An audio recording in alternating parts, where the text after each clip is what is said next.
इसका नाम है भैया कोशिका, यानी कि सेल। पहले इसका पढ़ेंगे भैया परिचय।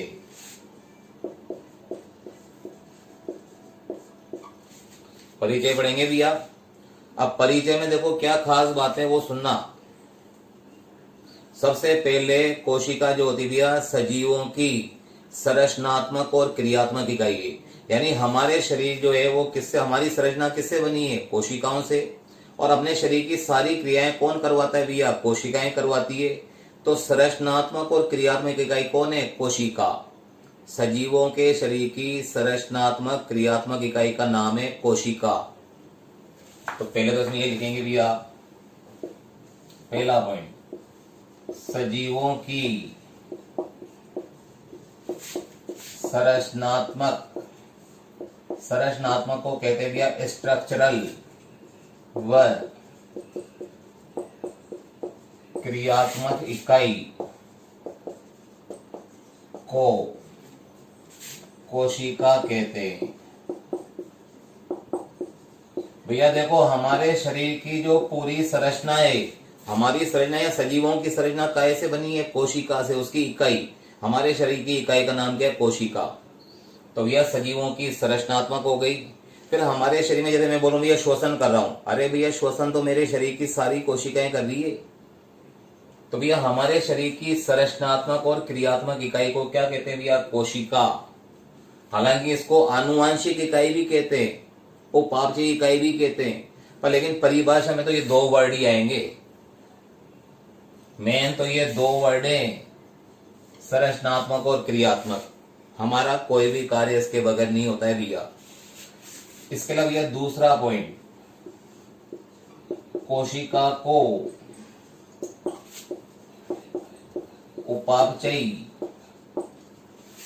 व आनुवांशिक इकाई भी कहते हैं। आनुवांशिक इकाई भी कहते हैं। तो बहुत सिंपल है भैया, उपापचयी कार्य वही क्रियाएं होती है हमारे शरीर में, प्रोटीन का निर्माण या ग्लूकोज का विघटन, ये सारी क्रियाएं कोशिका में होती है, यानी उपापचयी इकाई है। और हमारे शरीर में जो जीन होते हैं ना भैया, हमारे से हमारी संतान में गए। इस कार्य से भैया मेरे जो जीन है वो मेरी संतान में जाएंगे तो कौन ले गया, कोशिकाएं। तो हर काम कोशिका ही कर रही है। तभी तो हमने मेन नाम क्या दिया, सजीवों की संरचनात्मक क्रियात्मक इकाई को क्या कहते हैं, कोशिका। इसके अलावा ऐसे उपापचयी इकाई, आनुवांशिक इकाई भी कहते हैं भैया। तीसरा पॉइंट, अब देखो कोशिका की खोज की बात करें भैया। कोशिका की जो खोज करी थी वो करी थी भैया रॉबर्ट हुक ने। रॉबर्ट हुक ने खोजा था भैया इसमें, और इसने खोज करी थी भैया 1665 में। इसका सन भी याद करना है भैया, इसका सन भी याद करना है। कोशिका की खोज करी थी भैया रॉबर्ट हुक ने, और रॉबर्ट हुक ने की थी 1665 में। लेकिन याद रहे, जो कोशिका को खोजा था ना भैया वो थी मृत कोशिका। तो अब जवाब क्या हो गया भैया, मृत कोशिका की खोज किसने करी, रॉबर्ट हुक ने।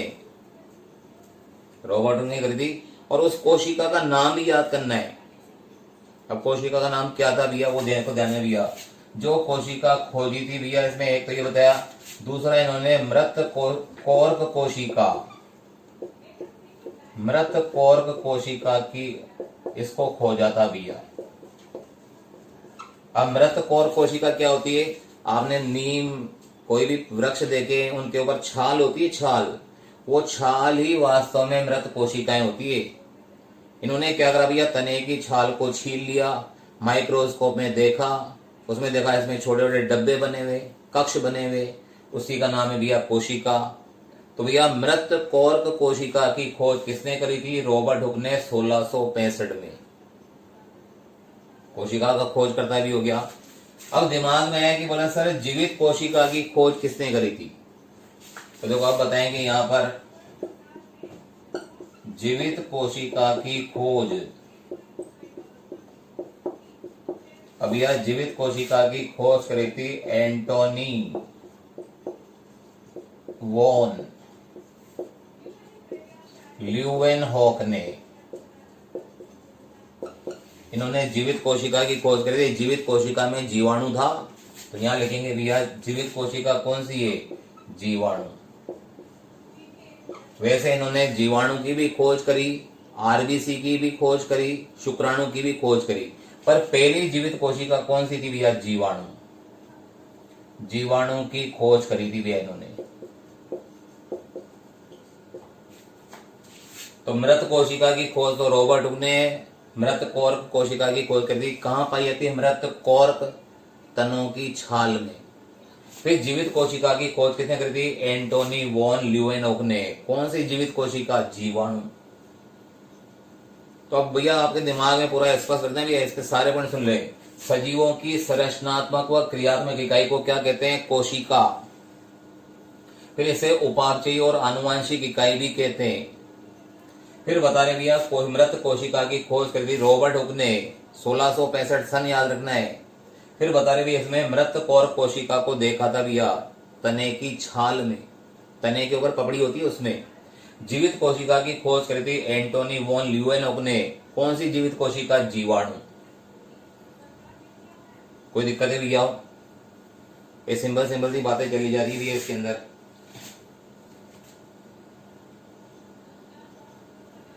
कोई दिक्कत है क्या भैया।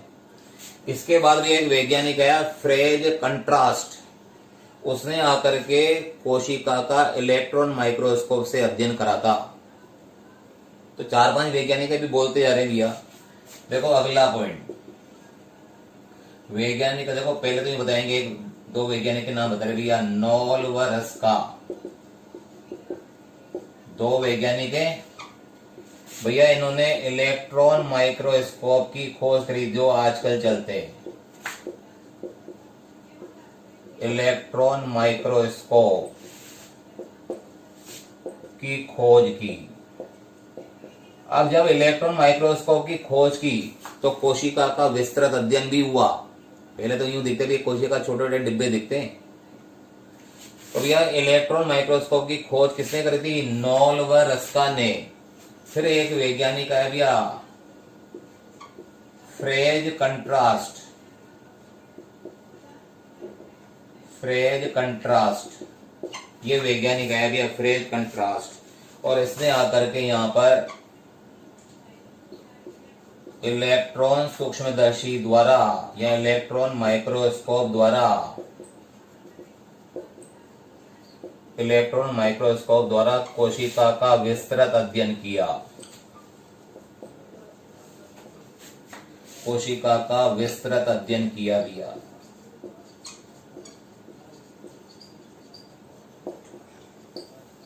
तो देखो इतना सा बताया भी अभी तक।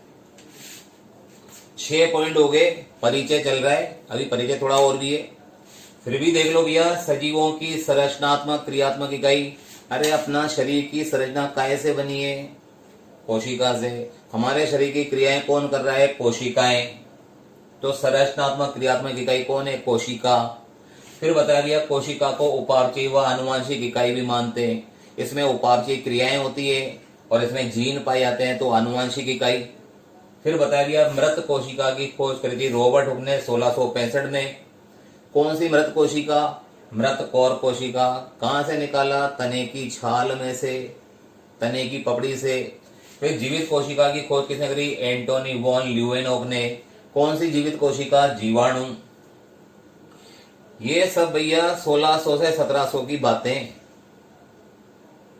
1730 में ये आ गया था एंटोनी वॉन ल्यूवेनहॉक। इसके बाद भैया 1900 के बाद बीच में भैया 100-150 साल तक कोई खोज ही नहीं हुई। और फिर बता रहे भैया नॉल व रस्का ने 1945 की बात है, इसमें सन नहीं आते, इलेक्ट्रॉन माइक्रोस्कोप की खोज करी। इसको भैया किसी छोटा सा अंश होता है ना, उसको 1 लाख गुना बड़ा करके देख सकते हैं। जैसे इतना पॉइंट है तो उसको इतना बड़ा देख सकते हैं। जब इलेक्ट्रॉन माइक्रोस्कोप की खोज करी तो एक वैज्ञानिक है फ्रेज कंट्रास्ट, इसने आकर के इलेक्ट्रॉन माइक्रोस्कोप द्वारा कोशिका का विस्तृत अध्ययन किया था। पूरा वर्णन इसने ही बताया था। इसका स्क्रीनशॉट ले लो एक बार। स्क्रीनशॉट ले लो भैया इसका एक बार। परिचय ही चल रहा है अभी तो। चलिए जानना भी अब मिटा देते हैं इसका। स्क्रीनशॉट में तो 1 सेकंड लगता है यार।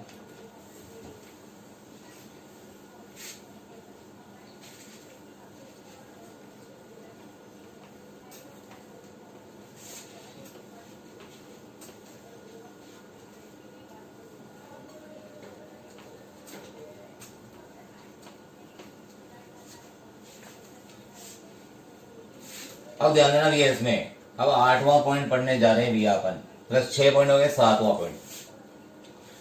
अब देखो 7वां पॉइंट क्या है। अब सबसे बड़ी और सबसे छोटी कोशिका की बात करेंगे। देखो सबसे छोटी कोशिका, जो दुनिया की सबसे छोटी कोशिका है भैया वो है माइकोप्लाज्मा। नाम लिख रहा हूं भैया, माइकोप्लाज्मा। और इसकी जाति का नाम है लेड लेवी। भैया जीवाणु का दोस्त है, जीवाणु का दोस्त। तो ये सबसे छोटी कोशिका है माइकोप्लाज्मा लेड लेवी। और इसका जो आकार होता है भैया केवल 0.2 से लेके 0.3 माइक्रोमीटर का होता है भैया। जान दो ना माइक्रोमीटर, 10⁻⁻⁶। तो भैया ये बता रहे हैं सबसे छोटी कोशिका माइकोप्लाज्मा लेड लेवी। और आकार कितना भी इसका, व्यास या आकार, इसका जो व्यास होता है वो होता है केवल कितना, 0.2 से 0.3 माइक्रोमीटर। माइक्रोमीटर का 10⁻⁻⁶। ये इसके बारे में बताया भैया। और इसके बाद बता रहे भैया सबसे बड़ी कोशिका, 8वां पॉइंट, सबसे बड़ी कोशिका। अब सबसे बड़ी कोशिका जो होती है वो होती है भैया शुतुरमुर्ग का अंडा। शुतुरमुर्ग का अंडा ये होती है 15 सेंटीमीटर व्यास। अरे अंडा भी एक ही कोशिका है, अंडा तो एक ही कोशिका होता है। ये शुक्राणु एक कोशिका, अंडा एक कोशिका। तो सबसे छोटी कोशिका माइकोप्लाज्मा लेड लेवी, व्यास है 0.2 से लेकर के कितना भैया, 0.3 माइक्रोमीटर। फिर बता रहे भैया सबसे बड़ी कोशिका शुतुरमुर्ग। अच्छा शुतुरमुर्ग का दूसरा नाम कई बार नीट में आता है ऑस्ट्रिच। शुतुरमुर्ग का वैज्ञानिक नाम है, इंग्लिश में नाम है ऑस्ट्रिच। और इसका अंडा जो होता है 15 सेंटीमीटर का व्यास का होता है। मुर्गी के अंडा तो क्या होता है 6 सेंटीमीटर का, 4 सेंटीमीटर का। इसका बहुत बड़ा होता है, इतना बड़ा अंडा। तो बड़ी कोशिका हो गई। फिर आएगा भैया सबसे लंबी कोशिका। सबसे लंबी कोशिका। अब सबसे लंबी कोशिका बता रहे। सबसे लंबी कोशिका होती है भैया मानव की तंत्रिका कोशिका। मानव की रहने केवल इतना सा लिख देते तंत्रिका कोशिका। तंत्रिका कोशिका यानी कि न्यूरॉन। और इसकी लंबाई होती है भैया 1 मीटर। तो देखो बड़ी अलग है, लंबी अलग है भैया। लंबी तो लंबाई नहीं होगी, बड़ी काटते व्यास। तो भैया सबसे छोटी कोशिका माइकोप्लाज्मा लेड लेवी, जीवाणु का दोस्त है। आगे अभी थोड़ी देर बाद आ जाएगा भैया, यहाँ कल तक आ जाएगा। व्यास है 0.2 से 0.3 माइक्रोमीटर। सबसे बड़ी कोशिका है शुतुरमुर्ग का अंडा, इसका व्यास है 15 सेंटीमीटर। शुतुरमुर्ग का नाम है ऑस्ट्रिच। फिर सबसे लंबी कोशिका तंत्रिका कोशिका न्यूरॉन, लंबाई है भैया 1 मीटर। तो 1 मीटर लंबाई भी होगी भैया इसके अंदर। देख लो कोई पूछना हो भी यहाँ तक। यहां तक की सारी बातें बोली हमने। सबसे बड़ी, सबसे छोटी, सबसे लंबी कोशिका। अब बता रहे हैं इसमें अगला लास्ट पॉइंट है परिचय का, केंद्रक रहित कोशिका। अब केंद्रक रहित कोशिका, ऐसी कोशिका जिसमें केंद्रक नहीं होता है भैया, ये भी फेमस है। केंद्रक रहित कोशिका 2 होती है। एक तो मानव की आरबीसी, अरे मानव की लाल रुधिर कणिका आरबीसी, केंद्रक नहीं होता है। दूसरी भैया पौधों के अंदर होती है, एक तो ये हो गई। दूसरी होती है भैया पौधों में चालनी नलिका पढ़ा है ना, चालनी जाइलम फ्लोएम पढ़ा है, ये फ्लोएम में होता है, फ्लोएम ऊतक में, उसमें होती है चालनी नलिका या चालनी कोशिका। तो भैया देखो, केंद्रक रहित कोशिका मानव की आरबीसी, पौधों में क्या होती है चालनी कोशिका, आपने जाइलम फ्लोएम ऊतक पढ़े, फिर फ्लोएम ऊतक के अंदर होती है चालनी नलिका, तो इन दोनों में केंद्रक नहीं होता है भैया, केंद्रक रहित कोशिका भी हो गई। चलो 11 रुपए का पर्चा चढ़ते हैं, एक मिनट और बोलते हैं। अब यह कुछ जीव ऐसे होते हैं जिनका शरीर ही एक कोशिका का है, जीव। अब यहां बोलते हैं, बताएंगे भैया, एक कोशिकीय जीव, एक ही कोशिका का जीव है भैया, और इसका उदाहरण है, फेमस उदाहरण है भैया अमीबा, युगलिना, बहुत सारे होते हैं उदाहरण तो, और यहां पर 2 ही बता रहा हूं भैया। और अगला भी है इसके अंदर ही बहुकोशिकीय जीव। अब अपन सभी तो बहुकोशिकीय जीव में आते हैं, तो बहुकोशिकीय जीव में कौन है भैया, मानव बोल दो, ये बोल दो, गाय भैंस घोड़ा गधा मनुष्य, गधे के बाद मनुष्य आ जाएगा भैया। तो ये भैया 11 रुपए का पर्चा चढ़ा दिया परिचय में। क्या क्या बताया भैया, देखो 6 पॉइंट पहले हो गए। अब बता रहे हैं सबसे छोटी कोशिका माइकोप्लाज्मा लेड-लेवी, 0.2 से 0.3 माइक्रोमीटर का आकार। फिर बताया गया सबसे बड़ी कोशिका शुतुरमुर्ग का अंडा, ऑस्ट्रिच का अंडा 15 सेंटीमीटर। सबसे लंबी कोशिका तंत्रिका कोशिका या न्यूरॉन, 1 मीटर की लंबाई। फिर बताया गया केंद्रक रहित कोशिका मानव की आरबीसी, और पौधों में चालनी कोशिका। फिर भैया सब एक कोशिकीय जीव, अभी तक कोशिका पढ़ते अब जीव पढ़ रहे हैं, एक कोशिका वाला जीव वो है भैया अमीबा, युगलिना, पैरामीशियम, बहुत सारे जीवाणु भी लिख सकते हैं। फिर भैया बहुकोशिकीय जीव है मानव। तो इसका भी स्क्रीनशॉट ले लो भैया, स्क्रीनशॉट तो होने चाहिए हमारे पास, जैसे कहीं पर नोट में कोई वर्ड नहीं दिखे तो आपके यहाँ स्क्रीनशॉट रहेगा। पहला लेसन हो गया तो आज इसका नोट्स भी भेजेंगे पहले लेसन के, ले लिया भैया स्क्रीनशॉट, 1 सेकंड लगता है यार। चलिए ध्यान दे भैया, परिचय पूरा हो गया है, अब परिचय पूरा हो चुका है। अब परिचय के बाद आगे की बात करेंगे भैया, यानी कोशिका का परिचय हो गया, लेसन नंबर 8 का परिचय हो गया भैया। अच्छा, कोशिकाएं तो अलग अलग आकार की होती है, अलग अलग आकार प्रकार, कोई डिस्क रूपी होती है, कोई घन की आकृति की होती है, कोई तंतुनुमा होती है। अब ये इस कोशिका के अंदर अब टॉपिक शुरू करने आ रहे हैं परिचय के बाद में। ध्यान देना भैया, परिचय में आप इसका पहला टॉपिक है भैया इसके अंदर कोशिका सिद्धांत।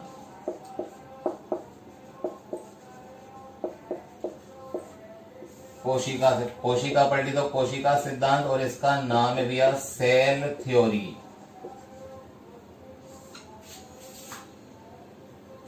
भैया अब इस कोशिका सिद्धांत को देखो, इस कोशिका सिद्धांत को जो खोज करता बता रहे भैया, खोज करता भी 2 हैं भैया। पहला तो है भैया मैथियास श्लाइडेन, पहला है मैथियास श्लाइडेन, पहला तो भैया मैथियास श्लाइडेन। ये भैया जर्मनी का था और 1838 में बताया था, और इसने पौधों के संदर्भ में बताया था, पौधों के लिए। फिर भैया दूसरा खोज करता है इसके अंदर थियोडोर श्वान,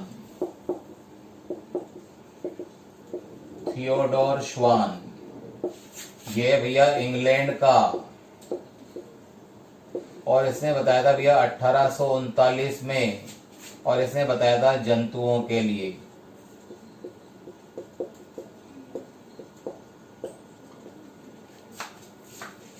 अब क्वेश्चन है भैया, कोशिका सिद्धांत किसने दिया था? 2 वैज्ञानिक है खोजकर्ता, मैथियास श्लाइडेन और थियोडोर श्वान। एक तो मैथियास श्लाइडेन, दूसरा क्या है भैया थियोडोर श्वान। मैथियास श्लाइडेन जर्मनी का था, इसने 1838 में पौधों के लिए कोशिका सिद्धांत दिया। फिर थियोडोर श्वान आया, इसने आकर, ये इंग्लैंड का था, 1839 में जंतुओं के लिए बताया। यानी कोशिका सिद्धांत को दो वैज्ञानिकों ने बताया, पौधों के लिए बताया मैथियास श्लाइडेन और जंतुओं के लिए बताया थियोडोर श्वान, लेकिन दोनों की बातें सेम थी।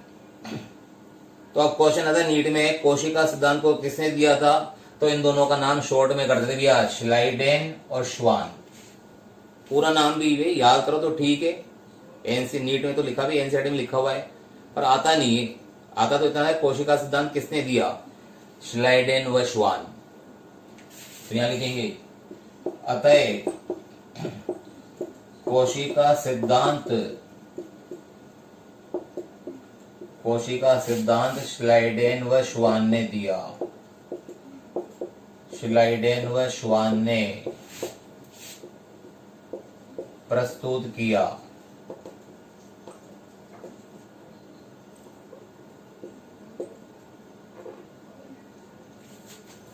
तो देखो ये प्रस्तुत भी कर दिया भैया। अब तो शॉर्ट में चलता है, कोशिका सिद्धांत श्लाइडेन व श्वान ने प्रस्तुत किया था।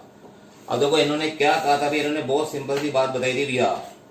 इन्होंने ये बोला था भैया, पौधों और जंतुओं का शरीर कोशिका और उसके उत्पादों से बना होता है। कोशिका सिद्धांत को किसने दिया था? श्लाइडेन श्वान। पूरा विस्तार कर रखा है भैया। खोजकर्ता पहला है मैथियास श्लाइडेन, जर्मनी का है, 1838 में पौधों के लिए बताया। फिर है थियोडोर श्वान, इंग्लैंड का है, 1839 में जंतुओं के लिए बताया। तो अब शॉर्ट में बोलते हैं कोशिका सिद्धांत किसने दिया भैया? श्लाइडेन व श्वान ने। अब कोशिका सिद्धांत है क्या? इन्होंने ये कहा था, पौधों व जंतुओं का शरीर, देखो एक ने पौधों के लिए बताया, एक ने जंतुओं के लिए। पौधों व जंतुओं का शरीर कोशिका और उसके उत्पादों से बना होता है। कितना सही बोला था? तो देखो यहाँ क्या बताएंगे भैया, अब कोशिका सिद्धांत क्या दिया इसने? इस सिद्धांत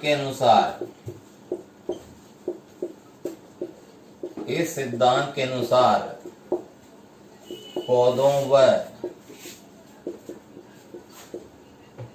पौधों व जंतुओं का शरीर, बताओ काय से बना होता है? कोशिका व उसके उत्पादों से बना होता है। कोशिका व उसके उत्पादों से बना होता है।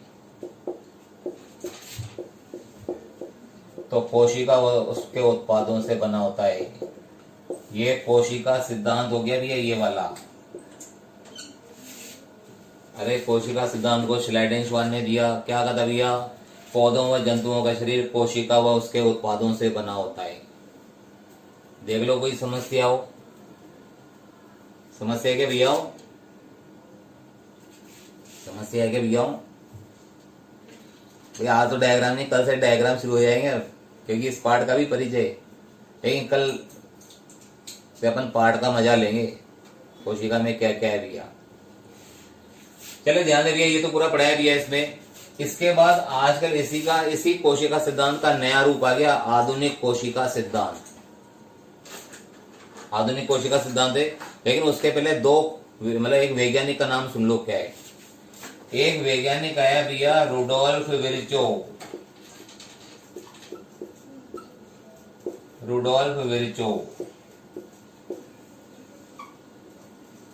ये सिद्धांत देने के बाद रुडोल्फ विर्चोव आया, उसने आगे बताया नई कोशिका का निर्माण पहले बनी हुई कोशिका से होता है।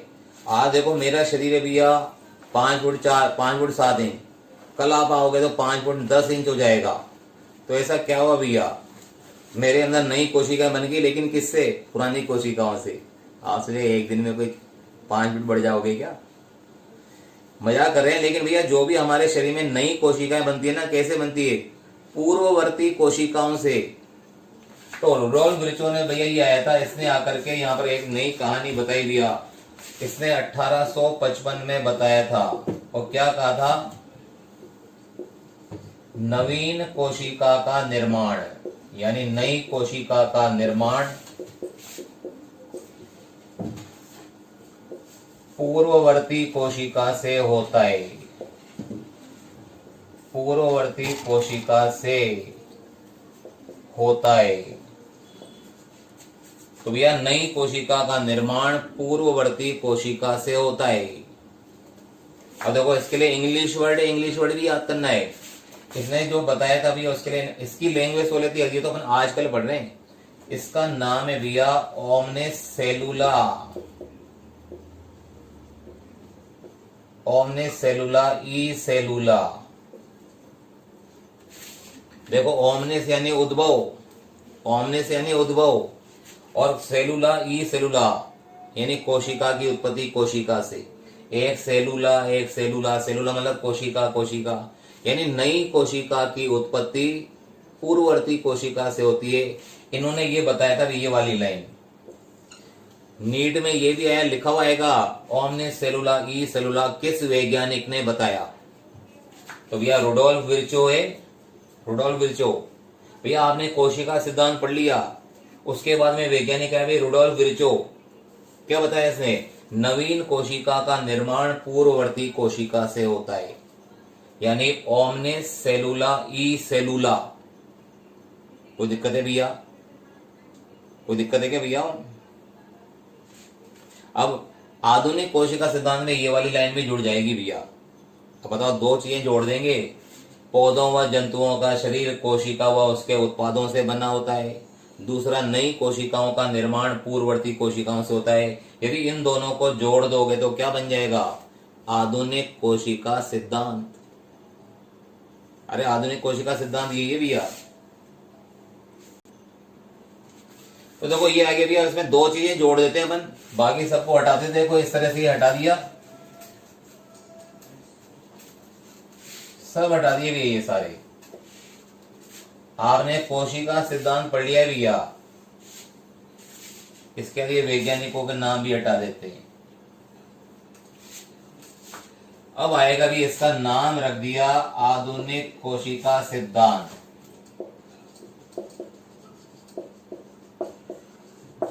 ये आधुनिक कोशिका सिद्धांत यानी कि मॉडर्न सेल थ्योरी। आधुनिक कोशिका सिद्धांत भी है मॉडर्न सेल थ्योरी। इसमें एक वैज्ञानिक का नाम और फेमस भी है, अब इसका खोज करता बता रहे भैया। याद करना भैया, केवल कोशिका सिद्धांत है तो खोज करता कौन है? श्लाइडेन और श्वान। अब आधुनिक आधुनिक कोशिका सिद्धांत, इसका खोज करता भी है एक तो रुडोल्फ विर्चो, भैया इसी ने तो बताया था ये। एक तो रुडोल्फ विर्चो और दूसरा है भैया नगेली। रुडोल्फ विर्चो व नगेली ने बताया था। और भैया आधुनिक कोशिका सिद्धांत क्या कहता है? पौधों व जंतुओं का शरीर कोशिका व उसके उत्पादों से बना होता है। ये पहला पॉइंट भी है इसमें, इस सिद्धांत के अनुसार ये पहला पॉइंट हो गया। और दूसरा पॉइंट क्या है भैया? नवीन कोशिकाओं का निर्माण पूर्ववर्ती कोशिकाओं से होता है। यही चीजें बताई थी बस। तो भैया आधुनिक कोशिका सिद्धांत खोज करता रुडोल्फ विर्चो व नगेली। और फिर भैया इसके अंदर दो बिंदु बता रहे हैं आधुनिक कोशिका सिद्धांत में, पौधों व जंतुओं का शरीर कोशिका व उसके उत्पादों से बना होता है। और भैया नवीन कोशिकाओं का निर्माण पूर्ववर्ती कोशिकाओं से होता है। ये आधुनिक कोशिका सिद्धांत के एक पॉइंट जुड़ गया ये वाला। यदि ये वाला बोलोगे तो कोशिका सिद्धांत, दोनों बोलोगे तो आधुनिक कोशिका सिद्धांत। ठीक है भैया, अब कल से डायग्रामेटिक शुरू करेंगे। आज के लिए बहुत है, पाठ का परिचय हो चुका है भैया। Bye bye.